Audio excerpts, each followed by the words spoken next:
The first thing I noticed was the mud on the hem of her dress. It had dried in 3 different shades, dark near her boots and pale higher up, which told me she had walked through more than one field before she reached our lane. The sky was still black, but the eastern edge had begun to turn the color of cold iron. She stood beneath the porch roof with one hand wrapped around the other, not knocking, only waiting for someone inside to feel that she was there. I was 62 years old that morning. I had raised children, buried my parents, watched barns burn and crops fail, but I had never seen my daughter look so much like a child, and I knew before she spoke that somebody had sent her away. My name is Mahalan. I have lived plain all my life, worked the same land for more than 50 years, and learned that age does not make hard decisions easier. It only makes you understand what they will cost. If you have ever watched someone you love return from a place where they were supposed to be safe, I would be grateful if you told me what you believe a father should do. And if these old stories mean something to you, you may subscribe and sit with me again. My daughter Ruth was 31 then. She had been married almost 11 years and had 4 children of her own. She was not a restless woman. She did not complain easily, and she did not come running home over every disagreement. In truth, she had spent much of her marriage protecting us from knowing how difficult it was. Her husband, Ephraim, came from a family that valued order above nearly everything. His father had been a deacon for a time, and his grandfather was remembered as a man who could quiet a room merely by lifting his eyes. People admired that kind of authority. They often failed to ask what it felt like inside the house where it lived. Ruth married Ephraim when she was 20. I had thought him serious, perhaps too serious, but dependable. He rose early. He worked hard. He spoke respectfully in public. Those are the things a father notices when a young man comes asking for his daughter. We look for steadiness. We look for hands that know work and a voice that does not wander. We do not always look closely enough at what happens when that young man does not get his way. The evening before Ruth came home, the weather had turned wet and raw. March rain had soaked the lanes, and the last crusts of snow were rotting beneath the hedges. My wife Anna had gone to bed early with pain in her hip. I sat near the stove repairing the leather strap from a seed bag. Somewhere after midnight the rain stopped. The whole house became so quiet that I could hear water dripping from the porch eaves into the barrel. Ruth later told us that she had spent those same hours in a small woodshed behind her own house.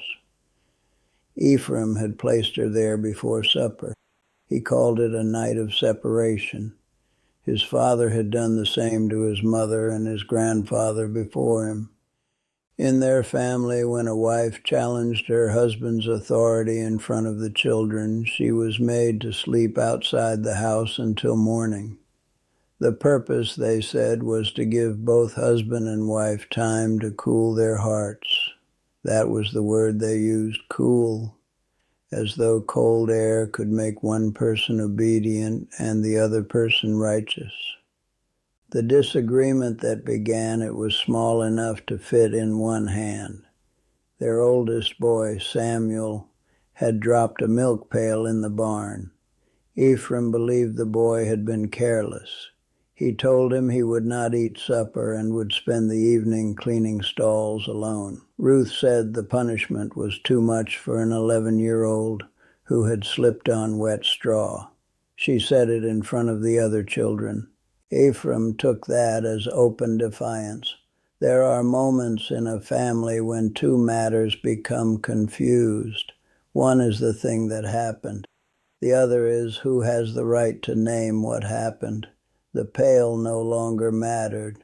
The wet straw no longer mattered. Even the boy no longer mattered. What mattered to Ephraim was that Ruth had spoken after he believed the decision was finished. He told her to put on her shawl. He led her to the woodshed, gave her an old horse blanket, and shut the door. He did not strike her. I say that plainly because some people hear a story like this and divide the world too quickly. They believe that if no fist was raised, no harm was done. But a closed door can be used like a hand. A family can wound a person without leaving any mark that a neighbor will see on Sunday. The woodshed had gaps between the boards. Wind moved through it all night. The floor was packed dirt with a narrow strip of planks near the wall. Ruth sat on those planks with the blanket around her shoulders. She could see a line of yellow light beneath the kitchen door. She could hear her children moving in the rooms above her. The youngest cried once, and then the house went still. Ephraim had told the children that their mother was praying alone. That detail stayed with me longer than the rest, not because prayer was mentioned, but because he had used something holy to cover something cruel. Shortly before 4 a.m, Ruth heard him step into the yard. He opened the shed and told her she could return to the house if she apologized before the children woke. She asked what she was meant to apologize for. He said she had weakened him in his own home. She told him she would apologize for speaking sharply, but she would not say the boy deserved the punishment. Ephraim closed the door again. A few minutes later, Ruth lifted the wooden latch from inside with a bent nail she found near the wall. She walked out through the orchard and across the Miller field, then followed the creek until it met our road. She did not take a lantern. She did not want him to see a light moving away from the house. By the time she reached us, her boots were wet through. I opened the door before she knocked. Anna came down behind me carrying the lamp. Ruth looked first at her mother, then at me. Her face was pale with cold, but her voice was steady. She said only one sentence. "Dad, I did not leave my husband. He put me out." That was the line that divided my life into before and after. Before that morning, I believed patience could solve nearly anything. I believed a father should not interfere too quickly in the marriage of a grown child. I had seen parents do that, stepping into every quarrel until the young couple had no room to become one household. I had warned myself against it for years. Marriage needs privacy. It needs endurance. It needs two people who do not run to their parents whenever words become sharp. All of that is true. But truth can become cowardice when it is used beyond its proper place. There is a difference between giving a marriage room and leaving a person alone inside harm. I brought Ruth to the stove. Anna removed her wet stockings and wrapped her feet in a warm towel. We did not ask many questions at first. Old people sometimes understand that a person must become warm before they can tell the truth. I put more wood in the stove. The room filled with the smell of damp wool and ash. Dawn came slowly through the small windows. I remember a rooster calling from our neighbor's farm, and I remember feeling anger arrive in me with every note. It was not the hot anger of a young man. That would have been easier. It was a heavy anger, careful and clear. I wanted to harness the horse, go to Ephraim's house, and bring every one of Ruth's children back before breakfast. I wanted to stand in his yard and make him answer in front of the same neighbors who respected him. But anger that feels righteous can still make a poor guide. Anna knew that. She set a cup of coffee near my hand and told me without many words to wait until I could act for Ruth rather than for myself. So I waited. Ruth slept for 2 hours in the room where she had slept as a girl. I sat at the kitchen table and thought about every sign I had dismissed. There had been the Christmas meal when Ephraim corrected the way she sliced bread. There had been the summer afternoon when she asked permission before taking her own children to visit Anna. There had been a bruise on her wrist once, which she said came from catching it in a gate. I do not know whether that bruise belonged to the same story. I will not claim what I do not know. But I knew the look she had given him when he entered a room. It was the look of someone measuring the weather. I had seen it many times and called it respect. That is one of the hardest confessions of my old age. A father can be close enough to eat at his daughter's table and still fail to see that she is afraid. At 8 o'clock, Ephraim arrived. He came in his enclosed buggy because the air was still bitter. He left the children with his sister. He did not storm through our door. He removed his hat. He greeted Anna. He spoke in the controlled way of a man who believes calmness proves innocence. He said Ruth had broken the order of their home and then made matters worse by leaving before the period of separation was complete. He called the practice old. He called it correction. He called it mercy because, in his words, it allowed a wife to return without a public confession before the church. I listened. It matters that I tell you this. I listened longer than I wanted to, not because his reasoning was sound, but because people reveal the shape of their beliefs when they are allowed to finish. Ephraim did not think he had lost control. He thought he had exercised it correctly. That frightened me more than a man shouting would have. A shouting man sometimes hears himself. A quiet man can mistake his silence for goodness. When he finished, I asked whether he would accept the same correction. If Ruth had decided he was too harsh with their son, would he have spent the night in the woodshed? He said the roles were not the same. I asked whether cold felt different through a husband's skin.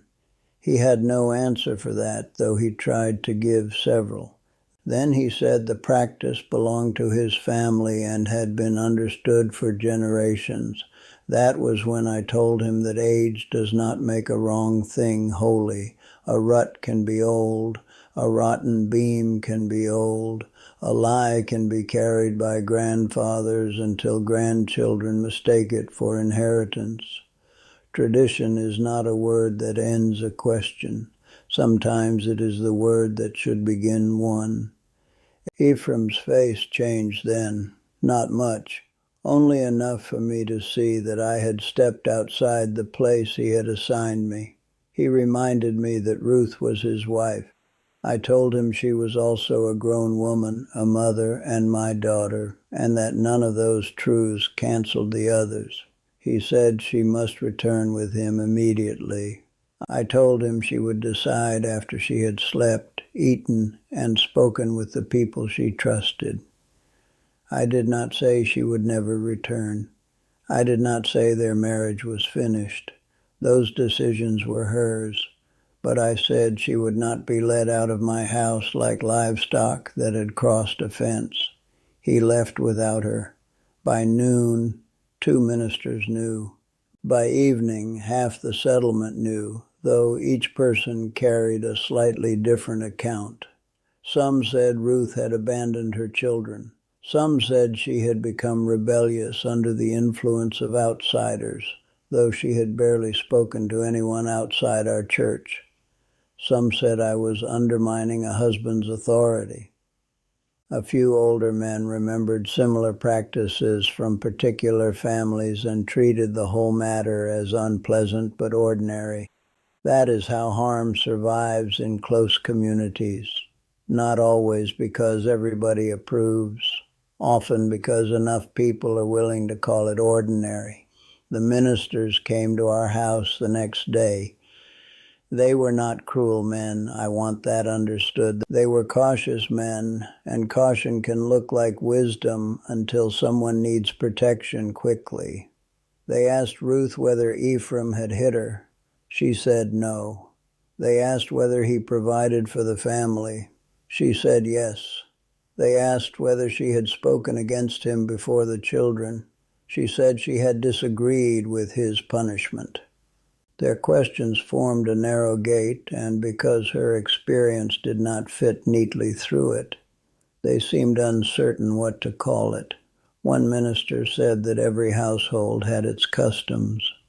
I asked whether every custom deserved the shelter of the church. The room became quiet. In plain communities, quiet can mean thoughtfulness. It can also mean that everyone is waiting for the oldest man to decide what may be said. I was not the oldest man there, but I was old enough to stop being impressed by silence. I told them the woodshed was not the only problem. The problem was a husband claiming the right to remove his wife from her home, separate her from her children, expose her to the cold, and demand a confession before letting her return. Whether his grandfather had done it did not change what it was. Whether the bishop had heard of it before did not change what it was. Whether Ruth had spoken at the wrong time did not change what it was. One of the ministers asked what I wanted them to do. I said I wanted them to stop asking first whether the practice was traditional and begin asking whether it was good. That conversation did not settle the matter. Real life rarely gives us the clean turn that stories do. There was no single speech after which every person understood. Ephraim did not bow his head and confess. The ministers did not immediately announce a new rule. Ruth did not become fearless because she had crossed one field before sunrise. The next weeks were slow. The children came to stay with us after the ministers agreed that separation was best while the household was examined. Ephraim visited them at his sister's home and later at ours. Ruth met with him several times in the presence of others. He apologized for the cold, but not for believing he had the right to send her outside. That difference mattered to her. An apology for the result is not the same as repentance for the belief that caused it. Some people thought she was demanding too much. They said a marriage of 11 years should not be threatened over one night. But a marriage is not threatened only by the final act that becomes visible. Sometimes one night is merely the lantern carried into a room that has been dark for years. Ruth began telling us about smaller rules. She had to account for every visit. She was expected to place household money in a tin he controlled. He read letters addressed to her before she did. He decided when the children could see my wife. None of these things alone sounded dramatic when spoken quickly. Together they formed a fence. The woodshed was simply the gate closing. I struggled during those months. I had taught Ruth to endure. I had praised her as a girl for being easy to guide, slow to anger, willing to serve. Those are good qualities, but we had not taught our daughters enough about the moment when endurance begins feeding another person's sin. We had told them how to preserve peace. We had not told them that peace without truth is only quiet. I began to wonder how many teachings sound different depending on who benefits from them. Submission sounds beautiful in the mouth of the person who practices it freely. It sounds different in the mouth of the person demanding it from someone else. Sacrifice is holy when it is offered. It becomes a weapon when it is assigned. Even forgiveness, which I believe in deeply, can be misused when people hurry the wounded person toward it so the community does not have to remain uncomfortable. Ruth and Ephraim lived apart for almost a year. He continued farming. She and the children stayed first with us, then in a small house belonging to Anna's cousin. The ministers required counseling, though we did not use that word. Older couples met with them. Scripture was read. Responsibilities were discussed. Ephraim agreed to several changes, then resisted when those changes limited his authority. At times he seemed sincere, at other times he seemed only eager to restore the appearance of his household. I do not know everything inside another man's heart. Age has taught me not to pretend that I do, but actions become a language when words remain uncertain. Ephraim's actions said he regretted losing his family more than he regretted frightening them. Ruth eventually chose not to return. That decision cost her. People sometimes speak of leaving as though the open road immediately becomes freedom. It does not. She lost friends. She lost the easy welcome of some relatives. For several years, certain women would lower their voices when she entered a store. Her children carried questions that no child should need to answer. Ephraim's family believed we had stolen them from him. Some in our church believed I had allowed my love as a father to overrule my duty as a member. Perhaps love did overrule something in me, but I no longer believe every loyalty deserves equal weight. When a system asks you to protect its reputation at the expense of a person standing cold on your porch, you learn what that system is asking you to worship. Ruth did not leave the faith. That surprised some people. She kept her covering. She raised her children simply. She worked in a bakery for a time and later helped Anna with quilting orders. Her faith became quieter, but also more honest. She stopped treating God as another authority waiting to punish her for naming what hurt. Years later, when her oldest son became a father, he brought his baby to our house on an October afternoon. Ruth sat near the window holding that child, and I watched her face. There was peace in it, but not the peace of forgetting. Some wounds do not disappear. They become part of the way a person protects others. Samuel grew into a patient man. I have seen him kneel to speak to his children instead of towering over them. I have seen him apologize without adding an explanation. The night his mother spent in the woodshed did not vanish from the family. But it did not become tradition either. That may be the best ending we are given sometimes. We cannot change what was handed to us. We can refuse to hand it farther. Ephraim grew older too. He never remarried. In later years, he spoke more gently, though I cannot tell you whether that came from repentance, loneliness, or simply age. Ruth allowed the children to know him. She did not teach them to hate their father. That was her choice, and I respected it. Near the end of his life, he asked to speak with her alone. She went. She never told me what was said, and I never asked. A father who has once failed to respect the boundaries of his daughter's life should not make a second failure by demanding access to every private moment. I only know that when she came back, she stood for a long time beside the lilac bushes before entering the house. Then she washed her hands and helped Anna prepare supper. Some truths belong to the person who carried them. I am in my 70s now, and I still think about the mud on Ruth's dress. I think about how near she was to knocking and how long she might have stood there if I had not opened the door. Most of us imagine that when a great moral test arrives, it will announce itself clearly. We believe we will recognize courage because the choice will be large and the sides will be obvious. But often the test comes before sunrise.